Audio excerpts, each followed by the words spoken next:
Hari Om. Today I am going to discuss chapter 5 of Bhagavad Gita. The chapter 5 is a continuation of chapter 4. The chapter 4 I talked about yajnas, the karma yoga on 5 different levels.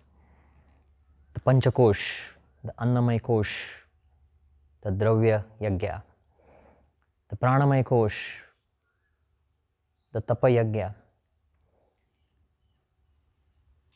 Manomay Kosh, the Yoga Yajna, Vijnanamay Kosh, the Swadhyaya Yajna, and Anandamay Kosh, Jnana Yajna.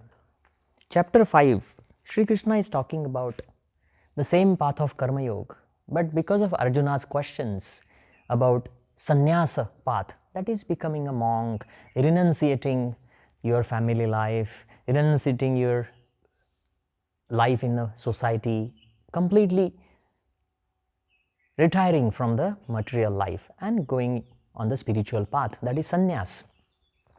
So Arjuna is saying to Sri Krishna that the path of Karma Yoga and the state of achievement, you are saying as if it's like sannyas, it's like becoming a monk, retiring. So then is sannyas better, or what you are saying is Karma Yoga in your day-to-day life? That is better. So is Karma Yogi higher who lives in the family, or the sannyasi, the monk who has given up everything, is he higher? What is the difference between these two paths? And Sri Krishna is saying actually these two paths that you think are separate, they are not separate. They are one and the same. The yogi has given up his attachments to the fruit of the action, and he has tried to control his indriyas, the sensory organs. He has tried to control his mind. He has tried to control and focus his attention on Paramatma Tattva, the Atma Tattva, the consciousness principle, the divine consciousness principle. And the Karma Yogi is doing the same. To explain this, I am going to tell you two small stories. And these small stories will highlight this idea of Tyaga, Sangha Parityaga. Sangha is attachments and Parityag is giving up on those attachments. The first story is, this story is actually maybe after Bhagavad Gita or before Bhagavad Gita. It's not very clear, but probably it's before Bhagavad Gita. It's a story of Sri Krishna and Arjuna. So Arjuna is asking the same question to Sri Krishna and asking him, what is better, to be a sannyasi or to be a householder? So Sri Krishna tells him that I will not answer this question directly, but I'll take you on a journey, and on the path we will find something that will help you understand this difference. So Krishna and Arjuna changes their looks, and they don't look like Krishna and Arjuna anymore. They just look like any other person. So no one could recognize them. No one can recognize them. So they leave.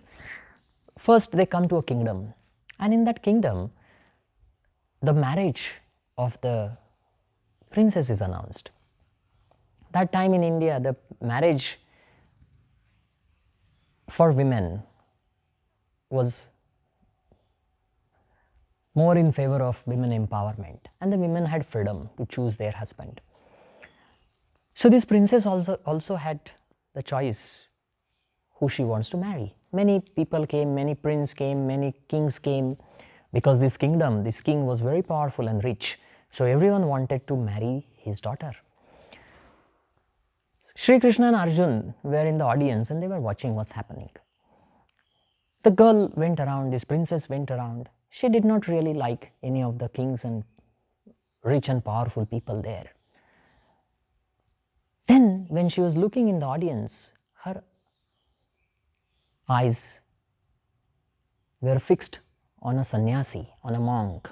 He was a young monk with powerful eyes and strong energy, positive energy, and she was attracted to him. So she requested her father that she wants to talk to this sannyasi, the yogi, the monk. The monk was invited into the palace, And the king introduced himself, the king talked about his kingdom, the king talked about his daughter, and then he requested with folded hands to this yogi and sannyasi. He said, "My daughter wants to marry you. Please, if you will marry her, you will become the next king." The sannyasi smiled and he said, "Look, my dharma, my commitment is to my guru's path. And I teach these yoga techniques. And that's it. That is what is my life aim and goal. I don't see any point in me changing that role. I am not wanting to become a king, and marriage is not my path." So he humbly turned down the request. He apologized to the princess, he apologized to the king, and he left. Arjun was surprised. He said to Sri Krishna, "Look at this monk. Wow, what a great offer he's turned down." So he definitely has very strong willpower and a very deep understanding.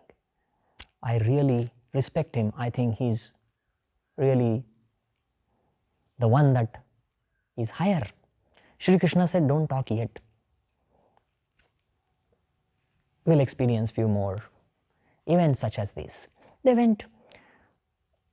The second part of their story was they went to the forest. It was a deep forest.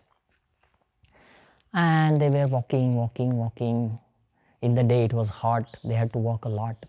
So late evening, they came to a place where they could see a little hut. It seemed like a very poor family hut. And there was some little lamp that was giving a very soft light outside. So they realized that there must be some family there. So Sri Krishna and Arjun both went there. Sri Krishna knocked the door. The door was hardly any door because it was such a poor family staying there. A man opened that whatever half door was there. And he was happy to have these guests. He said, "Oh, welcome. I'm very happy to welcome you both. Where have you come from? Please have a sit." He offered them water. And then Sri Krishna said to this man that, "Look, we have been traveling for the last 2 days and we didn't have any food. We are very hungry." Now Sri Krishna was aware that this is a poor family and he could hear that there are kids inside. There was a one lady voice, so he figured out that she must be his wife. But he still said that.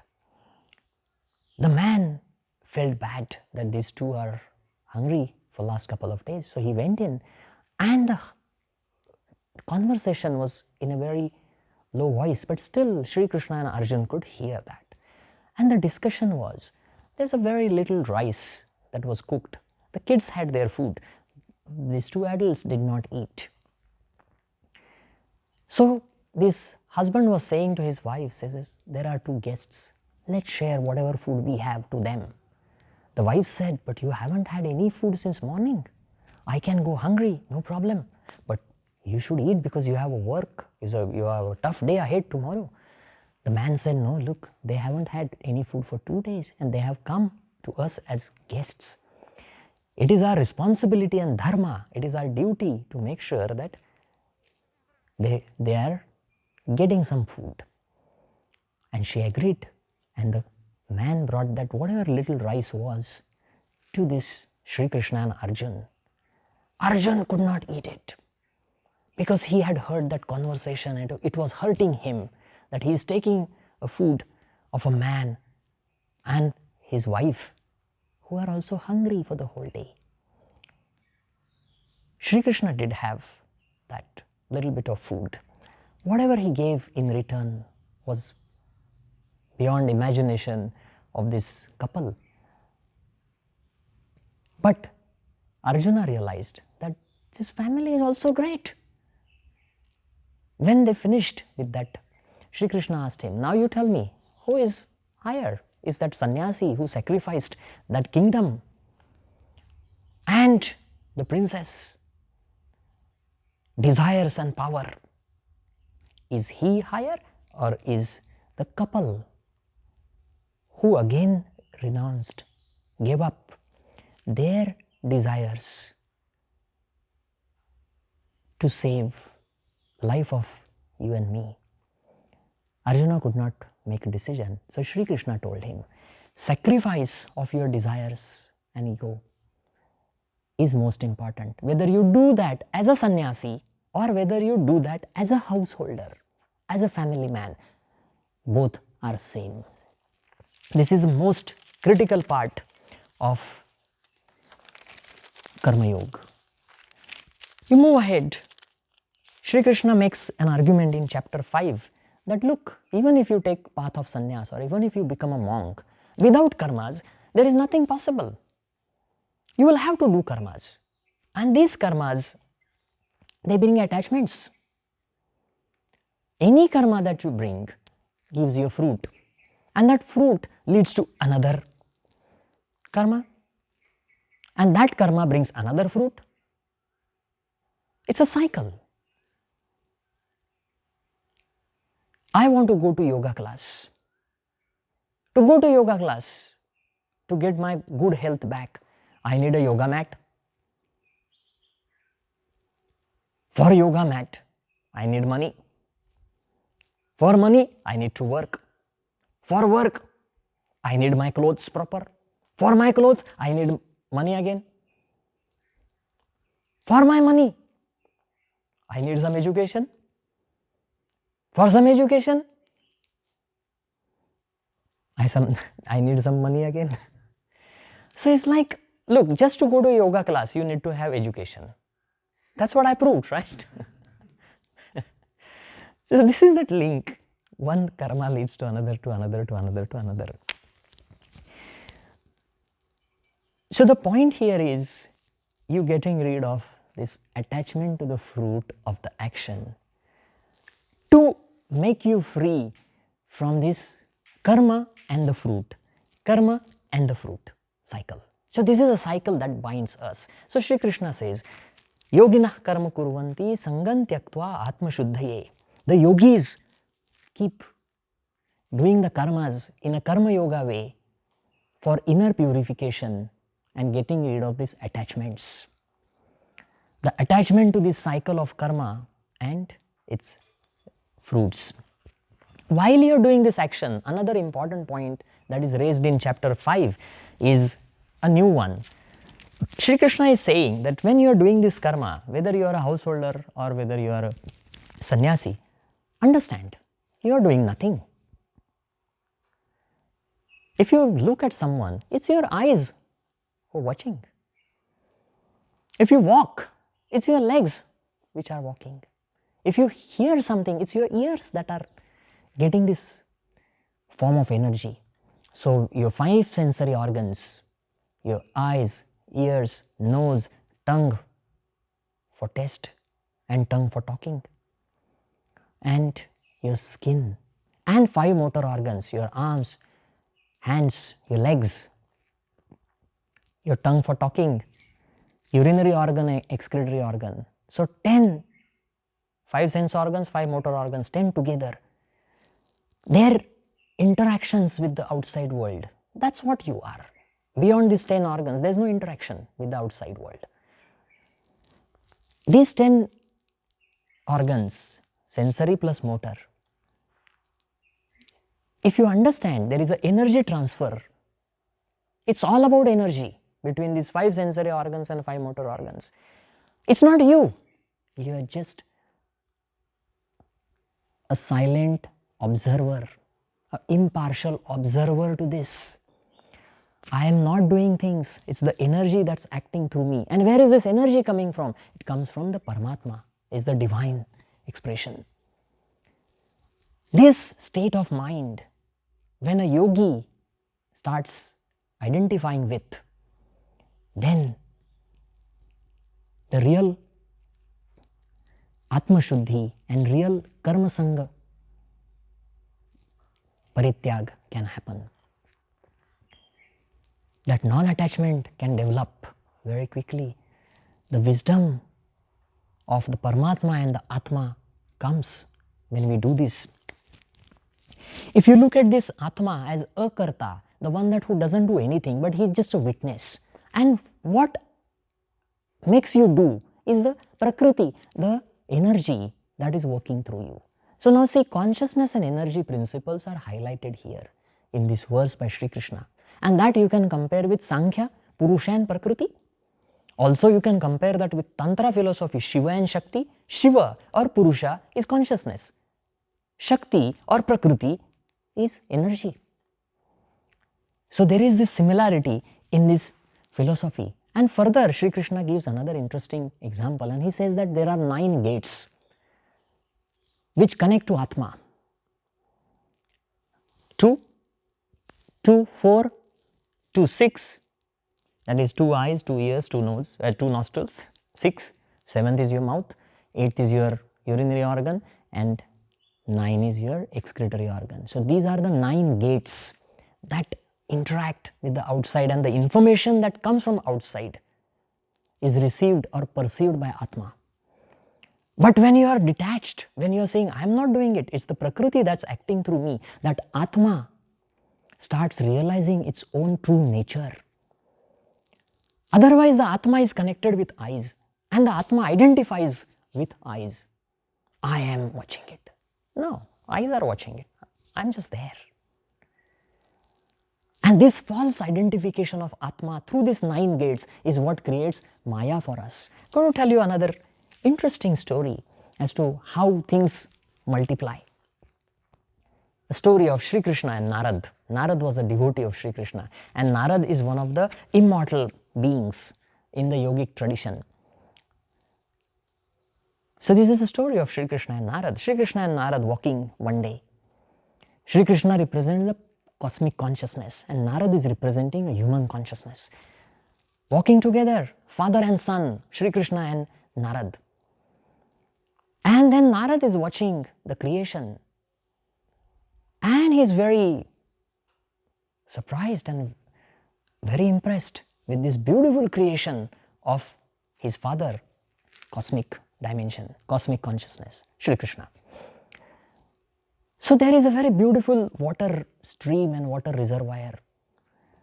So this Narad says to Sri Krishna, it's so beautiful, can I go close and see it? Sri Krishna says, you liked it? He says, yes, okay, go, I'm waiting here, come back. He says, yes, I go, just drink a little bit water and see around and come back. Say, okay, goes down, and he goes down. It's very beautiful. He falls in love with this. Oh, this is so beautiful. He forgets that his eyes are watching it, and it's the creation of the same cosmic divine being that is inside of him as Atma. He forgets it. So he identifies himself with that beauty. He says, oh, I like this. There comes a very beautiful girl. Says, oh, she is very beautiful again. He starts talking to her. She has a little pot. She says, are you thirsty? He says, yes, very thirsty. She gives him a little water. And he likes that energy of this beautiful girl. They start talking. He falls in love with her. She falls in love with him. He says, oh, I want to be here with you. It's so beautiful. I'm so happy. She says, I am so happy to be with you. Then what? Then they get together. Then they find a little house. Then they have to work for that house. Then in that house they start staying. Then they have a baby because they love each other. Then they have to look after the baby. Then for the baby to go to school, they need to work even harder. So they start working harder. Then the life gets very stressful. And one fine day, when they are sitting on the bank of this river, a strong water current destroys everything. And he doesn't know where his wife is gone, where his kids are gone, where his house is demolished with that strong flood. And then he starts crying there. Narada is crying. And then long time Narada doesn't show up. So Sri Krishna walks down and he finds Narada crying there? He says, hey, what happened to you? Why are you crying? Said, hey, master, I lost everything. He said, really? What did you bring with you that you lost? Narad starts thinking, say, yeah, you're right. I just came without anything to this water reservoir. So I actually didn't have anything with me. So Shri Krishna asks him, why are you crying? If you didn't have anything, there's no reason for you to cry. This is attachments, how we create attachments. When I am born, what did I bring? When I was born, I came without anything. I didn't have any clothes. I didn't have any money. I didn't know about relations. What are relations? I didn't even understand what is a relation. The first relation that I formed was with my mother. I didn't know what it is. I was taught to call her Mummy, Ai, Mama, whatever. Ma, Mata. Very interesting. Most of the words with mother are from ma, ma. Look at this starting point of my life where I have nothing with me. And when I am going to die, what will I have? No clothes, nothing. No money, nothing. I can't take relationships with me. The relationships come and go. It's part of life. Money comes and goes, part of life. The name that you earn comes and goes. The car that you have comes and goes. So what do I have? I come with nothing, I go with nothing. This is a very important idea of the reality of life.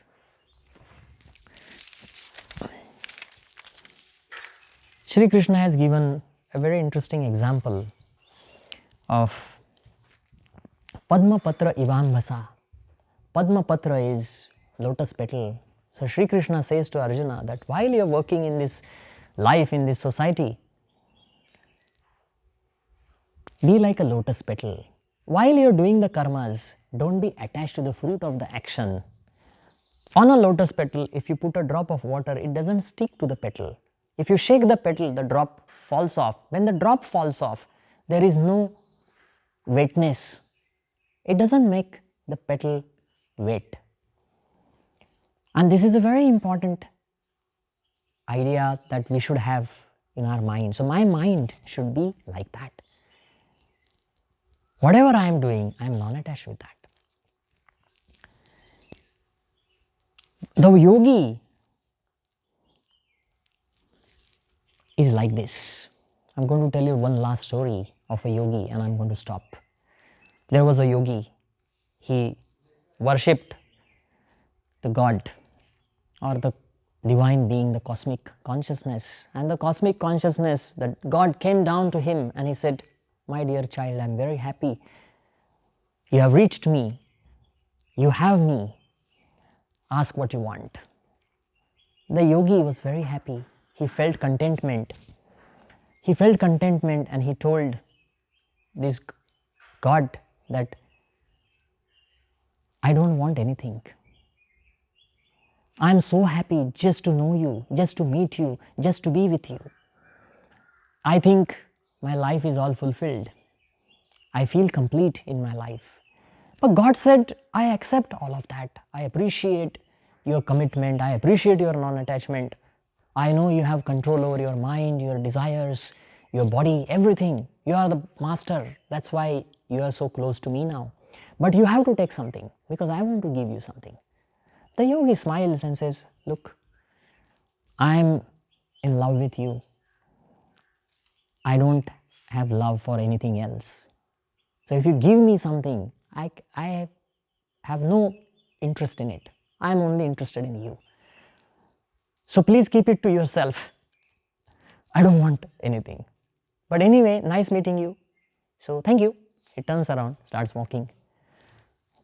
God is surprised. Sir, what kind of man is this? I am giving him anything he wants. He doesn't want anything. Wow, but my word, God word, cannot go down without being complete. So I have to give him something. But I have to respect him also. What to do, what to do, what to do. Then he see that this yogi is walking and the yogi has a shadow. So the God looks at the shadow, smiles and says, I can bless the shadow. So I'll keep the word that I have given to this yogi and I will also keep my word. So the God blesses his shadow. The yogi doesn't know his shadow is blessed. He just is so happy that he met this divine consciousness. Starts walking. As he walks, his shadow also walks with him. The shadow falls on a dead tree. The tree comes to life. The shadow falls on a sick man. The man is healed and he has got his health back. The man tells his friends, hey, this yogi has amazing powers. He healed me. Wherever he walked, I could see flowers, fruits to the plants, animals happy. I think he has fantastic energy. People start experiencing it. So they say to yogi that you are such a great person. Thank you for coming here. Yogi says, I am not someone great. Because he doesn't know his shadow is blessed. So he says, if something is good happening with you, it must be that divine consciousness. It must be that Paramatma. It must be that Parabrahma who is bringing this positive experience to you. Because I am nothing. I am a very small part of this cosmic. So he doesn't believe that he has blessings. But people think he has blessings. Only the Paramatma, the God knows what is the truth. This is non-attachment on the part of yogi. He just becomes a channel. He just becomes an instrument in the hands of the divine. So his karmas reflect the cosmic will. When we empty ourselves, when we become selfless, when we get rid of our desires, when we start controlling our mind, not suppressing, not expressing, controlling, managing in a most positive way, we reflect the Swadharma.